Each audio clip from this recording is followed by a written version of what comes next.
إيه الأخبار عاملين إيه؟ النهاردة بقى في الفيديو بتاعنا هيبقى فضولي شوية. تعرفوا أوقات كتير بحس إن أغلبنا طول عمرنا بيجري ورا إن الناس تحبنا من وإحنا صغيرين، وإحنا بنتعلم حاجة غريبة جدا، إن القبول بيساوي أمان. يعني مثلا لما تبقى هادي بيتقال عليك إن أنت شاطر، ولما ما بتزعلش حد بيتقال عليك مؤدب، ولما توافق على أي حاجة فبالتالي يتقال عليك إن أنت شخص كويس. فواحدة واحدة تبدأ تربط قيمتك برضا الناس عنك. وانا بصراحه اخدت وقت طويل قوي عشان افهم ده، ان في فرق ما بين ان الناس تحبك وبين ان طول الوقت بتحاول تكسب حبهم ليك. واحنا هنا في انتيكا بنحكي عشان نفهم نفسنا مش نحكم عليها. فيلا بينا نخش في الفيديو.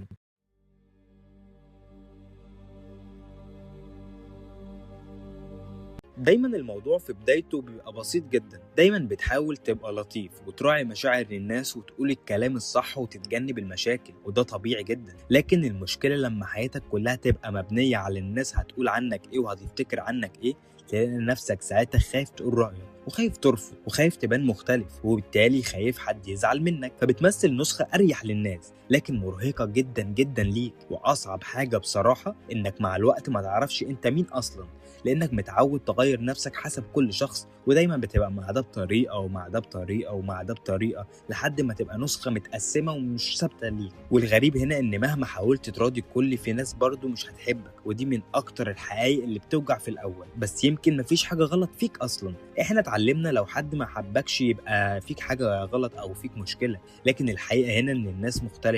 في ناس مش شبهك ومش مرتاحه لطريقتك ومش فاهمه شخصيتك اصلا، وده برضو طبيعي. عارف الشعور لما تقعد بعد موقف تفضل تفكر فيه وتقول هو زعل ولا لأ؟ هو فهمني غلط تقريبا؟ طب كان المفروض أقول إيه؟ كل الكلام ده دايما بيتقال جواك، بيحسسك إن أنت مضغوط نفسيا ومش عارف تقول إيه. الاستنزاف ده مرهق جدا ليك، وأوقات بتفضل تعتذر عن حاجات أصلا مش غلط بس عشان تحافظ على الصورة الحلوة اللي الناس شايفاها منك ليه. بس خليني أقول لك الحقيقة اللي كتير قوي ما بيقولهاش. الشخص اللي بيحاول يرضى الكل غالبا بيخسر نفسه، لأن كل مرة بتخبي جزء منك، ما بتقولش الحقيقة ولا بتبان على طبيعتك، عشان كده بتبقى مقبول. وانا شايف ان دي من اصعب الحاجات فعلا، انك تبقى طول الوقت محتاج تبقى ابروفل، ومحتاج الناس تقول انك كويس علشان تحس انك فعلا كويس. بس المشكلة هنا ان رضا الناس عمره ما بيثبت.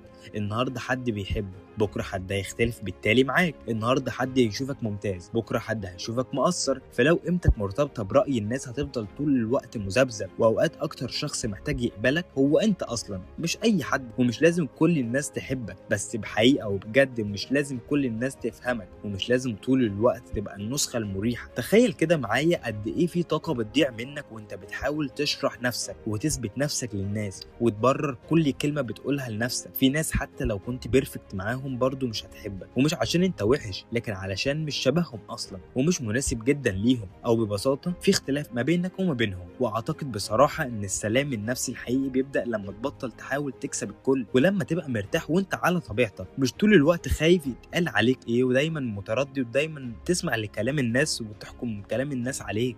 الناس اللي طول عمرها بتحاول تبقى محبوبة غالبا عمرها ما ارتاحت اصلا. ومش معنى كده تبقى مؤذي ولا متكبر ولا ما يهمكش حد، لكن يبقى عندك مساحة تبقى مع نفسك شوية. ويمكن في حاجات كتير اتعلمناها غلط، ومنها انك لازم تبقى محبوب من الكل علشان تبقى اصلا كفاية، مع ان الحقيقة انك ممكن جدا تبقى الشخص كويس وفي ناس برضو ما حبتكش، وده عادي برضو. ويمكن اول خطوة عشان ترتاح فعلا انك تبطل تحاول تبقى النسخة اللي ترضى كل الناس بيها، وتبدأ فعلا تبص لنفسك. واحنا هنا في انتيكا هنفضل نحكي عن الحاجات اللي جوانا، مش عشان نبقى مثاليين، بس علشان نفهم نفسنا شوية اكتر. يلا سلام.